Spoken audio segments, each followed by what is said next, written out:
Hello everybody, welcome back to my channel. My name is Kate. This is Diamond Painting and Dr. Pepper, and I'm coming at you with a whip and chat today. Today we are working on Scooby-Dooby-Doo by Warner Brothers.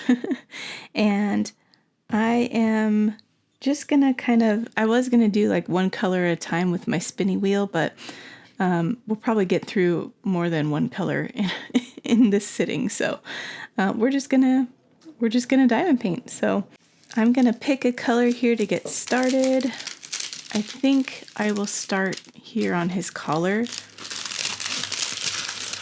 so I don't have to go up too high.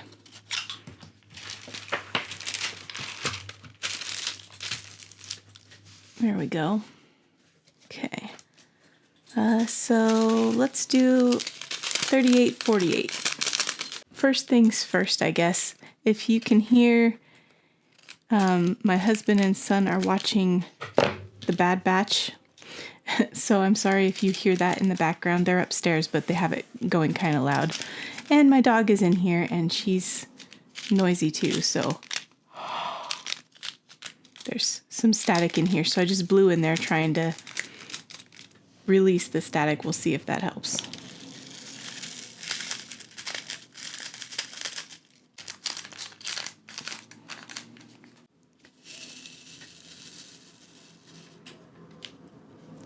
So today I am going to be working with a Muni-made small tray, and my pen is from Butterfly Effect Wares, and it's their amethyst pen that I used last time for this kit, and it's just so pretty. I love it.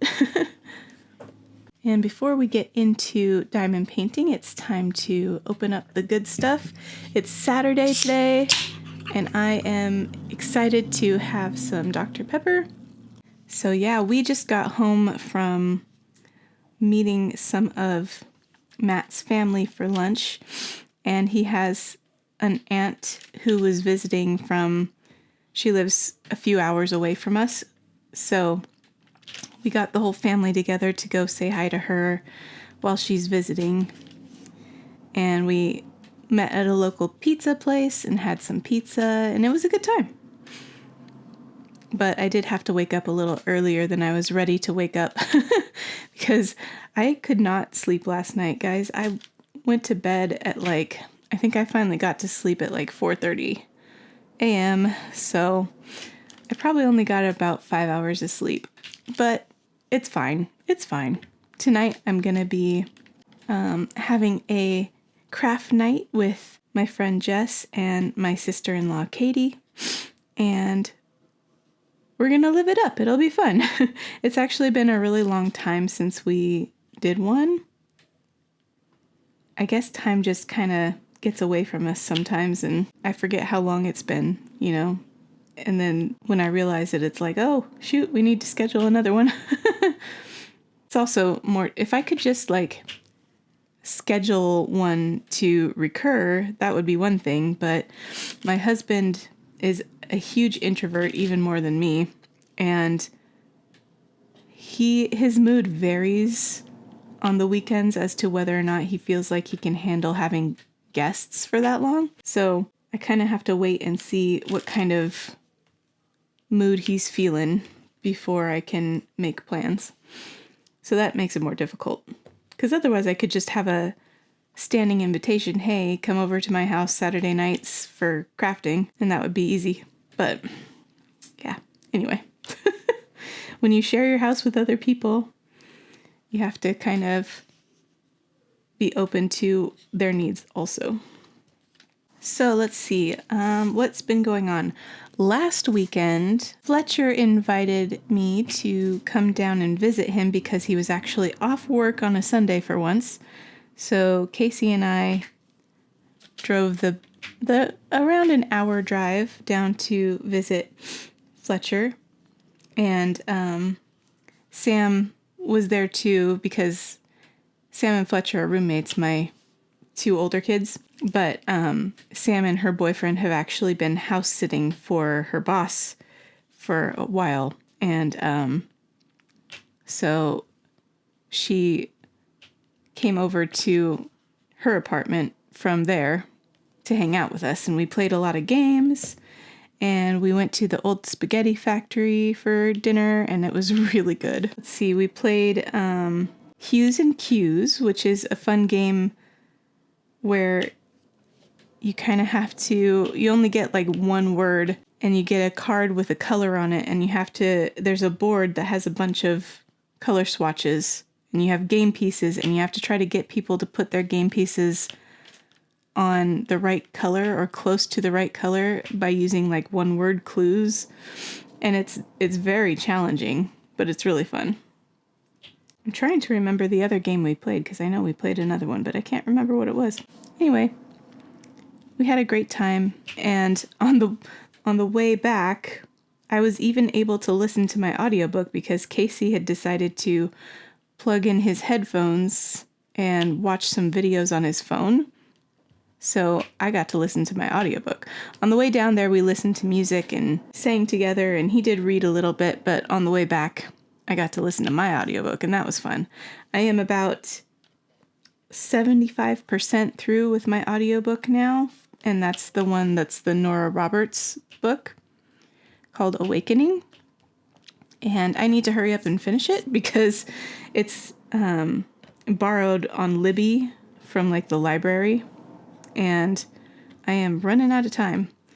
But it's also at the start of a new week, so it's time for me to read more of The Way of Kings so that I can prepare for next week's read-along video, which I did post that the first week on Friday, yesterday, for me, 2 days ago for you guys. And I was really nervous about it because I felt that I was kind of rambling, and I didn't really know how to focus my discussion or how much of it to mention and how much of it to recap, because everybody who's reading along supposedly would have read it already, so I didn't need to really talk about everything. But I know some people might watch that video who don't care about spoilers and haven't read it, so I wanted it to be a little bit coherent for people who hadn't read it without being too boring and just doing a summary of what happened in the book, you know? So I did feel like it was a little bit clunky, but you guys left such sweet responses on that video. Thank you so much. I was just feeling really nervous about it, and you guys were very encouraging. So I'm feeling pretty good about that, and I'm hoping that it gets better as I go forward. Like I'll figure out a groove and the best way to cover everything that I want to say and not miss stuff. So yeah, it's been a learning experience, but it's been really fun reading along with you guys so far. And I can't wait to get to some of the more dramatic parts of the book and talk about those.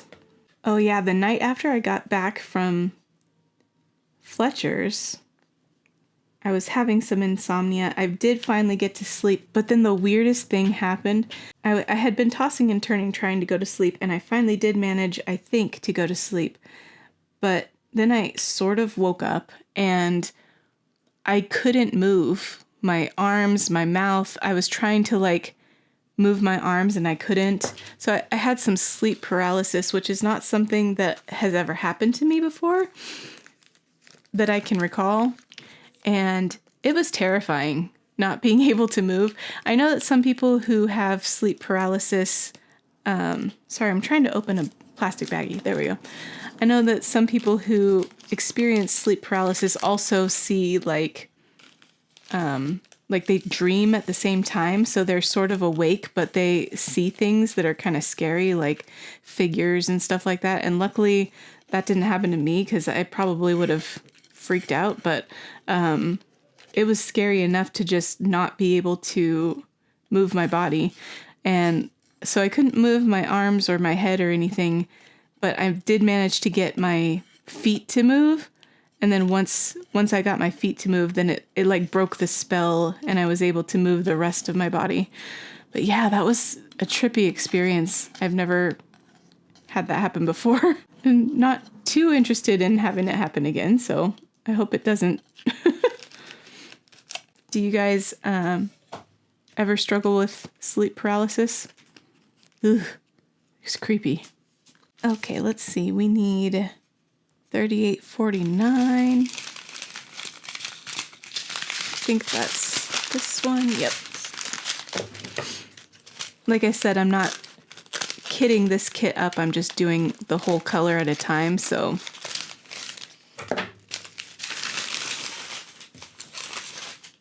here we go.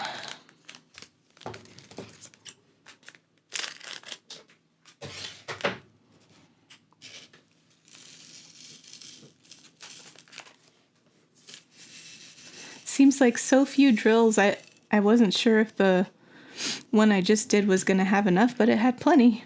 It's just a very small canvas. Yeah, so then I think it was Thursday, I went in to have my blood drawn, because it has been 3 months since my A1C was taken. So that's, A1C is like the marker for diabetes. And when I was diagnosed with diabetes in September, my A1C was at 11.2, I think. And the normal, like non-diabetic, is below 5.6. And then when I had my A1C taken in November, it had dropped down to 5.5, which was amazing. But I was a little bit nervous about this one because it covers a 3-month period, like an average of 3 months. And this particular 3 months covered my birthday and Christmas and my son's birthday. So lots of special events where I was eating things that were higher in sugar than I would normally eat. So I was worried that my A1C would come back higher this time, due to me not being as strict with it. But it actually, guys, it came back at 5.2, which is like way below the level of being in the normal range. So I don't know if that means I'm in remission or if it just means it's well controlled. I'm too new at having diabetes to really know what that means practically. All I know is that it's good. I do have a appointment set up to meet with my doctor toward the end of the month.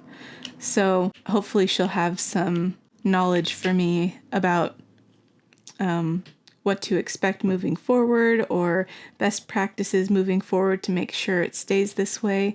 I haven't upped my medication in several months. So I'm on Ozempic, and I started off at 0.25 milliliters, the 0.25 dose. And then they usually gradually increase it. So I went up to the 0.5, and my numbers were doing so well that they just said, well, let's keep it at 0.5, because, you know, the lower you can keep it, the less side effects and everything you'll have. And so I've been taking the 0.5 every week, and it's not looking like I need to raise that up. So yeah, I'm excited about that result. Okay, next color. So yeah, I was really pleasantly surprised and thrilled by those numbers. And I don't know, I've been less strict with what I've been eating than I was in the beginning, so I wasn't sure how that was going to translate. And it looks like it's fine, which is a huge relief because it's been really hard to find things that I like to eat that I can stomach, because I have a lot of texture issues when it comes to food. And so I have certain comfort foods, and most of them were on my cannot eat with diabetes list. And luckily I've been able to add some of those back in. And so it's made life a whole lot less bleak. and a lot easier. It also means that I'm able to like do things like today where, sorry, I got interrupted and I forgot where I was in my sentence, but I think I was saying, so it allows me to do things like we did today where we went and had pizza at a local pizza parlor, and I was able to eat with everybody and not have to worry too much that it was gonna cause me health issues. So I still have my continuous glucose monitor that's like a sensor that attaches to the skin for like 10 days at a time, and it gives me readings every 5 minutes so that I can keep up with what my glucose is doing in real time. And that's helped me a ton to just be able to see directly which foods cause issues and which ones don't.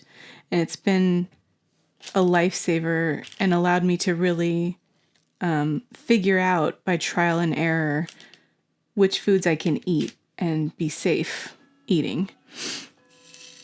I don't know if they're gonna take that away from me if my numbers keep doing better. Like, I don't know if insurance will want to keep covering it or not, but it's probably been the most helpful tool for me learning how to deal with my diabetes than anything else.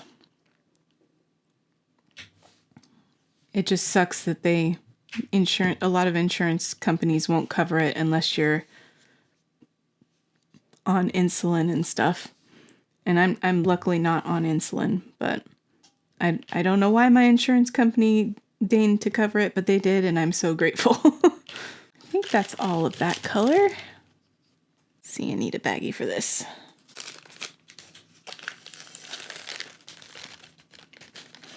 I don't know if I should even be saving these because I'm not putting stickers on them, and I'll probably get them confused, but we'll see. We'll see how it goes. Okay, 959.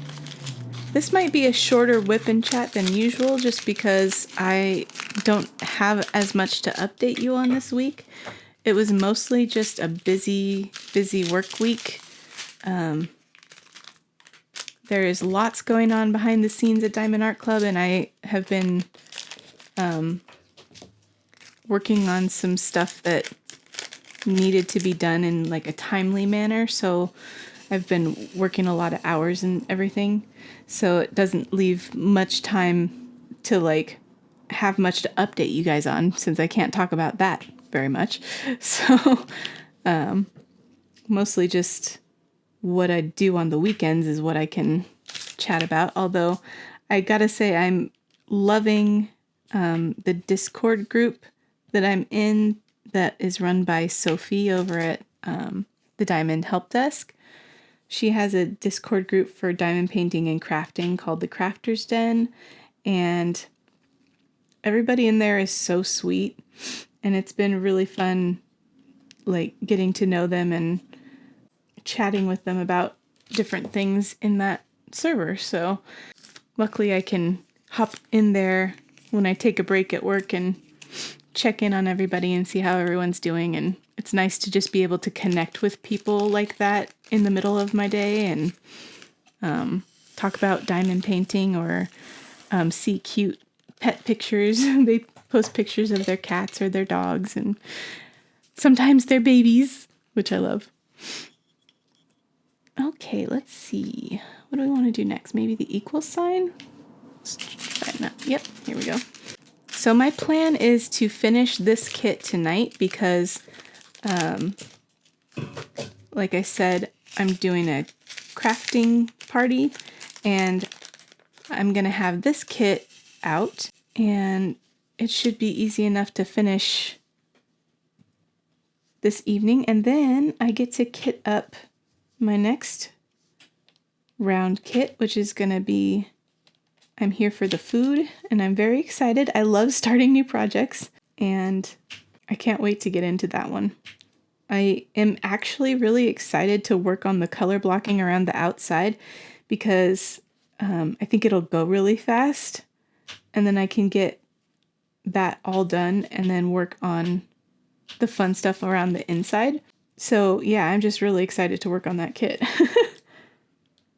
And I get to try out the new perforated cover, which I have been dying to try, but I needed to get to the point where I could start a new kit in order to work on it. So I'm really excited. I'm hoping I love it. I think I talked about already some of the reasons I think it would be perfect for me, but I know that some people have had issues with not being able to see where the edge is or not getting it to tear straight and stuff. So I'm curious what my experience will be like. And I know that DAC is already working on improvements to it based on things they've said in the group. So yeah, I'm excited. Oh, so I think it was the night before last, Casey came down to my office and said something about how he had just discovered that our walls were too flimsy. And I was like, what do you mean our walls are too flimsy?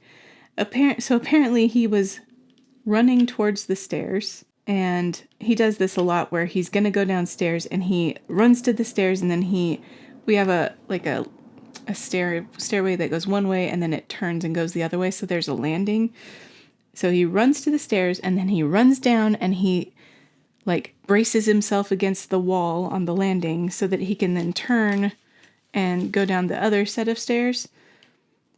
But anyway, he was running towards the top of the stairs to start going down and braced himself on the wall and punched a hole right through it.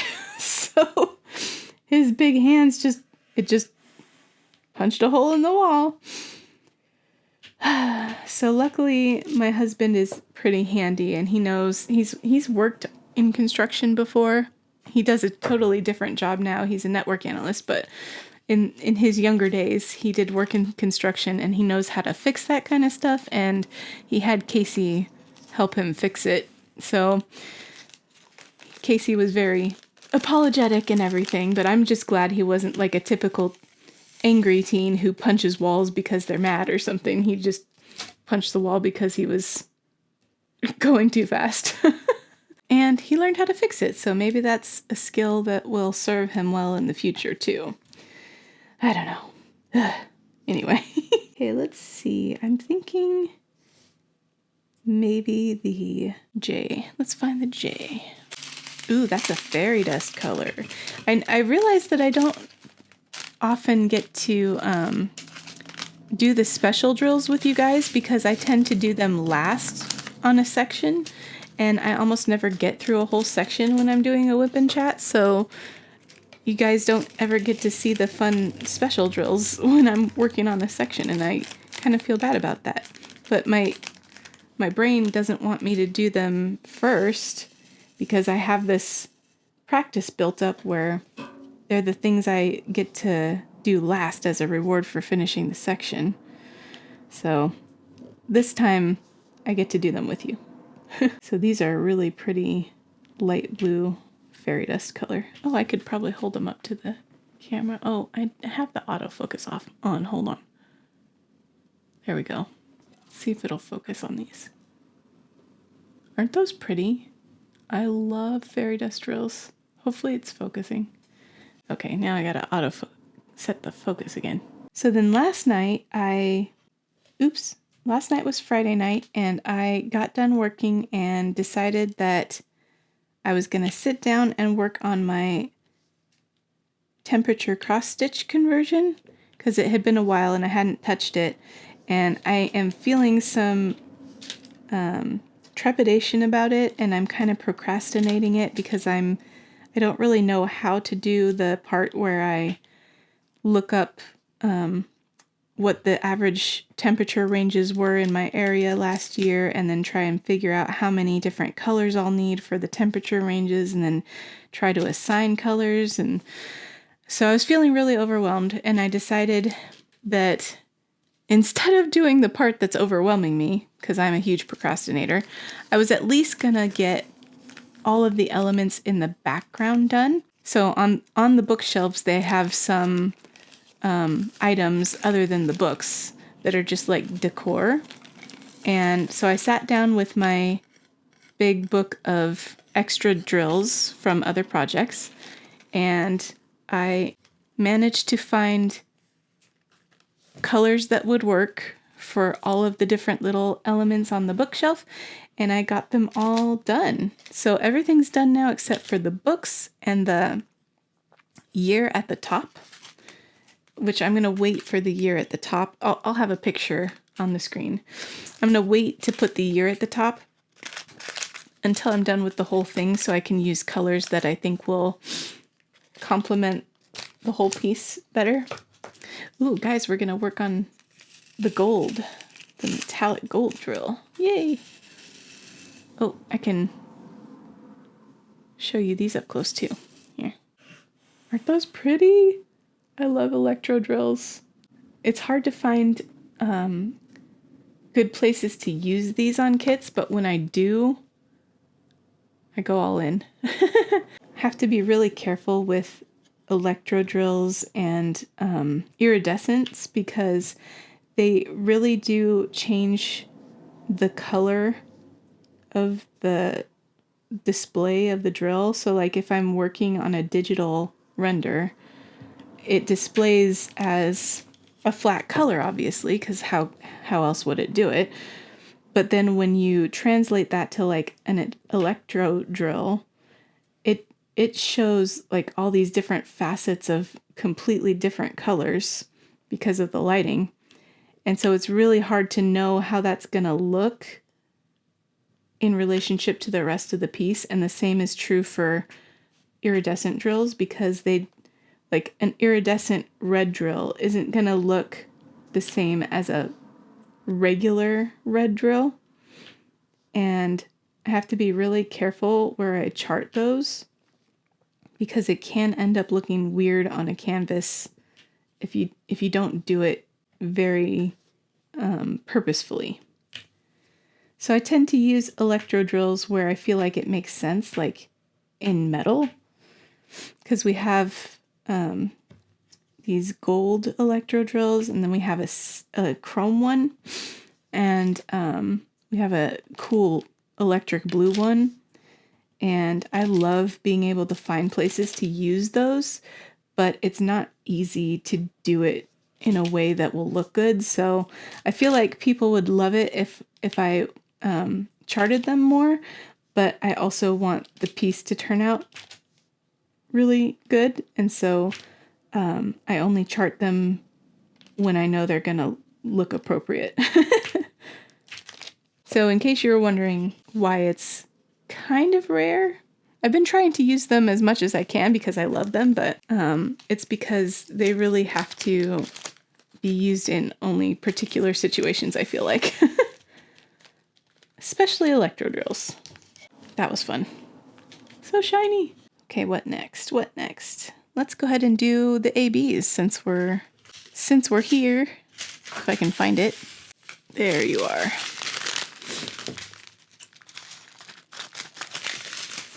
Oh, we're gonna have to go up to the top and use some of the ABs, but that's fine. Okay. Yeah, so anyway, my cross-stitch conversion, I am excited to have, it feels good to have all of the like background items done. It feels like it'll be really easy to move on from there and do the books. It'll be a lot easier to count now that I have those to like ground where everything goes. Because I did have to really concentrate. I did have to really concentrate to figure out like where all those elements went. And now the harder part is done. So now I just got to do the part that I've been avoiding and go on and figure out what the colors are going to be for the books and then catch up on that because it's already halfway through March almost and I have not started the actual temperature charting yet. But it's fine. It won't take very long. Like I did all of the background pieces in one night and I feel like the books will be quicker because they're just, you know, not as complex. So it's just going to be blocks of color. I think the hard part will be figuring out a color spectrum to use. But yeah, progress has been made. I haven't given up. Although I'm hating the nature of my procrastination. I'm like, just do it. Okay, well, should I switch to up here while I'm here? Maybe I should. We could do some white color. Let's do 762 for the eyes. This process feels very messy, not kitting up and everything, but I also feel like it would have been a waste to do a whole kit up process when I'm just going color by color anyway. Like there's no need to have things move to a container when you're just gonna use them once. So this was much quicker, and I think it works better for a project like this than kitting up would.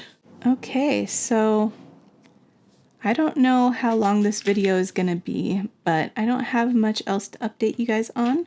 So I'm gonna go ahead and move into yay or nay. And so last week's yay or nay question was yay if you have pets and nay if you don't. And I'll go ahead and do mine, and you guys probably already know that it's a yay for me. We have 3 dogs.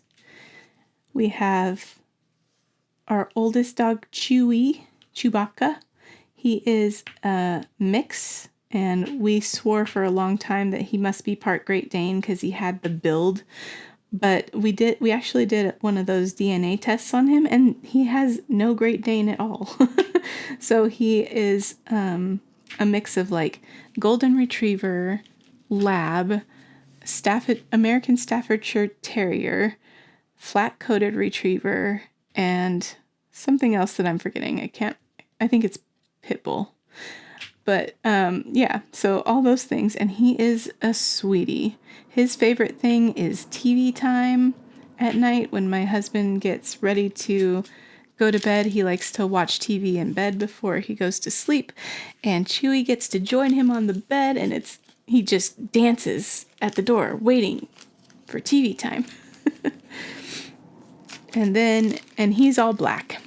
And then we have our next oldest, Lucy, and she is a Bernese Mountain Dog, Australian Shepherd, Border Collie mix.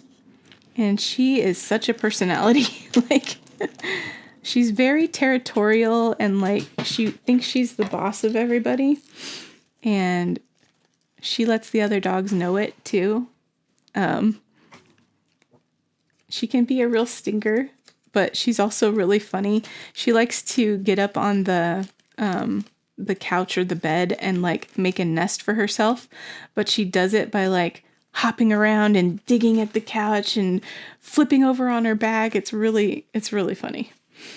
And she has the coloring of like a Bernese Mountain Dog, but she's got the big barrel chest of a Bernese Mountain Dog.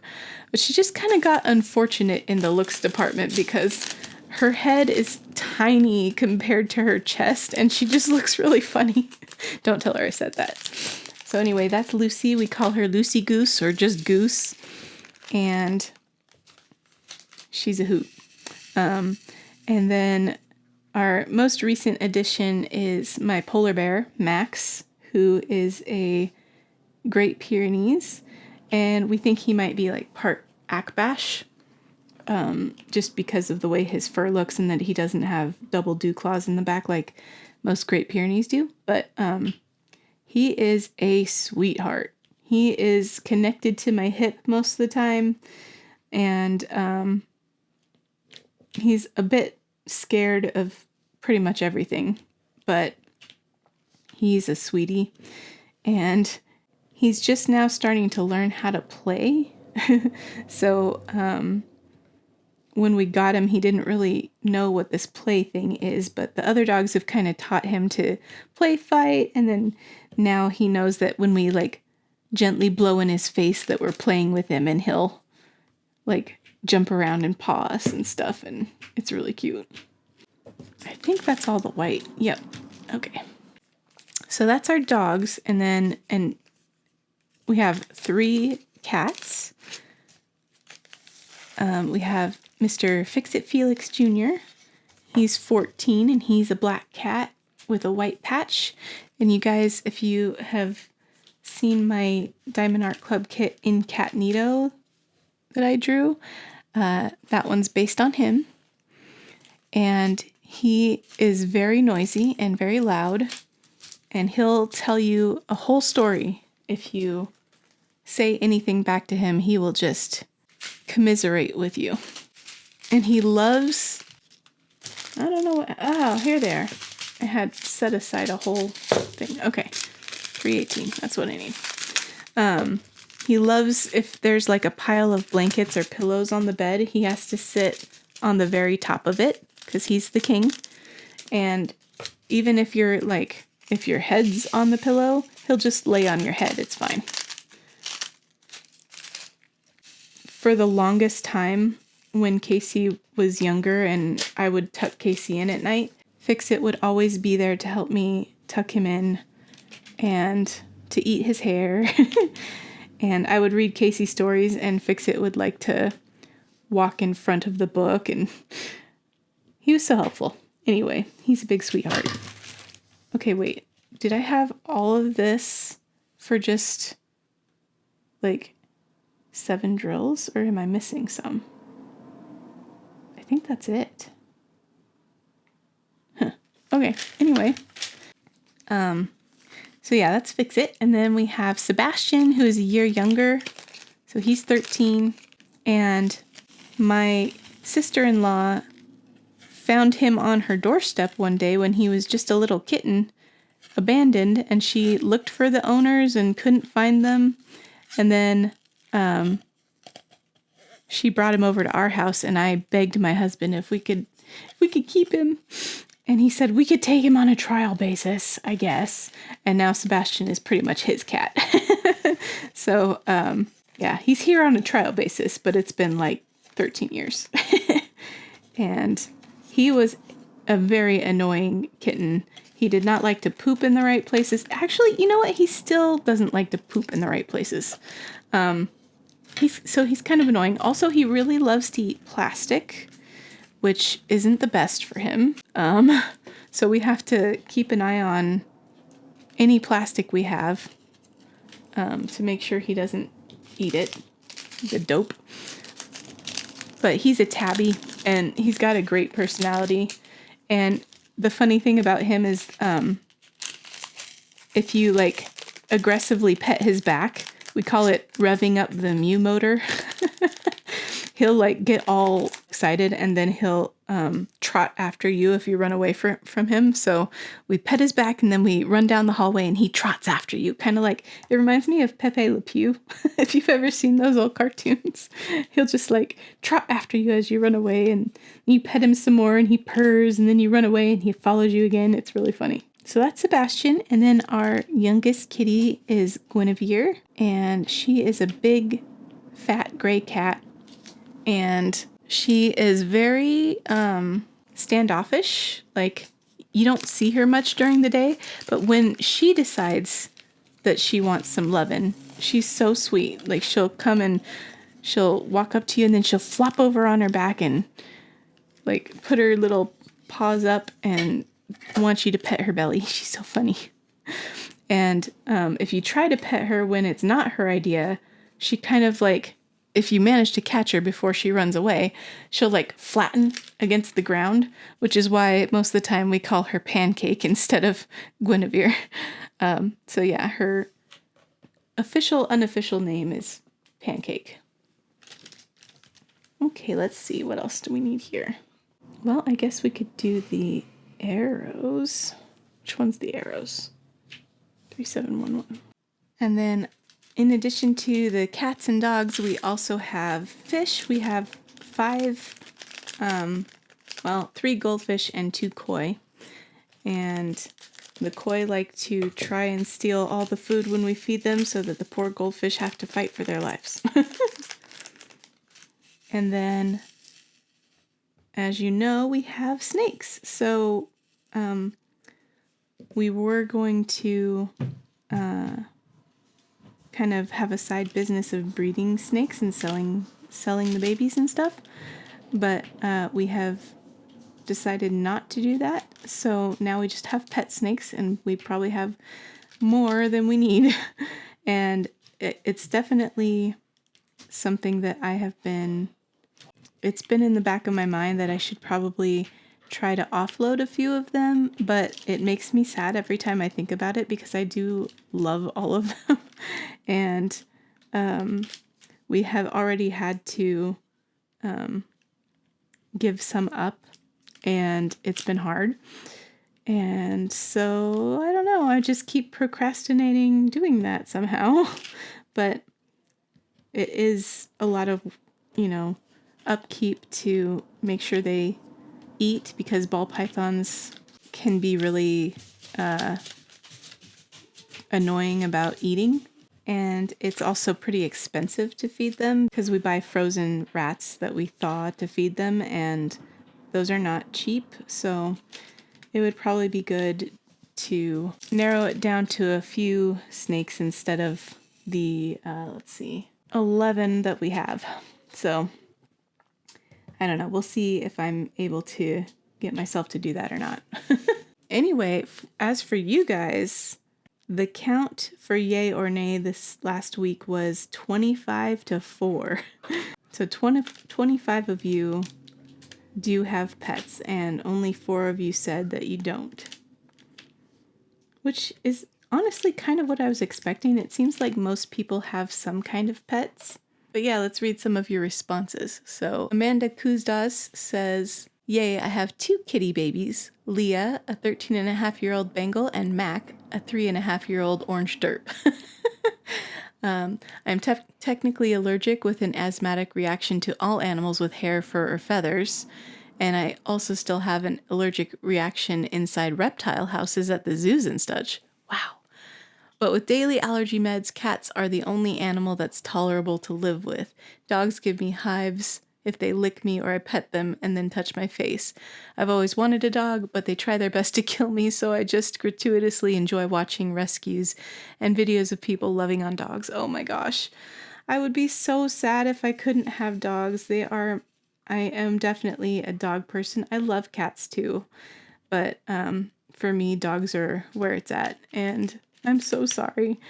I totally am also allergic to cats, but once I get used to the cat, it seems like my body kind of adjusts, so I'm okay with our cats. My dad is allergic to cats too, and when I was growing up, he took allergy medication so that we could have cats. I guess he deep down is a cat lover too. So, because we had cats my whole life, even before I was old enough to beg. So I guess he just likes them. And then Becca's DP Journey says, yay, I have a 4-pound, 6-year-old Chihuahua. No snakes. Which I thought your comment was funny because I used to love a children's book called, I think it's called But No Elephants.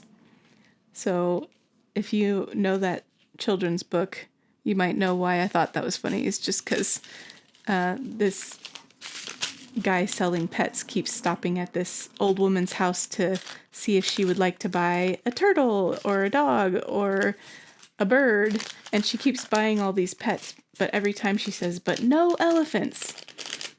And I won't spoil the book for you other than to say she might end up with an elephant. Anyway, yeah. Whew, static everywhere. Okay. And then Kara Howe says, as I was raising my 4 kids, it was yay, but the non-typical type, such as hedgehogs and hermit crabs. Hedgehogs are so cute, and I would love to own one, but they seem like they'd be hard to take care of. I'm not sure. They're so cute. I did have hermit crabs once for a while, and they're fun. Then she said, they were cheerleaders and football players, and I was a youth cheer coach, so we had no time to commit to a dog. When my youngest moved out, we got a basset hound, which led us to now having 11 basset hounds. They are so fun. 11 basset hounds! How do you keep any food in your house? My mom had a basset hound before I was born, so I never met him, but she used to tell stories about him, and I hear he was very stubborn. And we've had beagles before, and they're kind of related and also extremely stubborn. A house full of bassets sounds adorable. Then Leanne said, "Yay, 2 dogs, 1 cat, 6 chickens, 1 fish, 3 frogs, and 1 tarantula." Okay, so if it was me, instead of saying no snakes or no elephants, I would say no spiders. So I respect all of you who are not deathly afraid of spiders and can have a tarantula, but that is not me. Then we have a couple I took down from the nay section. Jonna Woods says, "No animals here, but if so, a dog would be my pet of choice." Yes, I'm totally with you. I hope you're able to get one at some point. And then Emily Walker said, "No pets at the moment due to my current rental agreement, but maybe a cat or dog depending on space in the future." Yes, I hope you're able to get one. I hate it when places won't let you have pets. It's like, I understand they don't want to deal with damages and stuff, but the ones that let you have pets, they charge a fee in case there's damages. And it's when you do have pets, sometimes it's so hard to find a place to live. And I just feel like they're members of the family and places should understand that more and be more accommodating. But that's just me.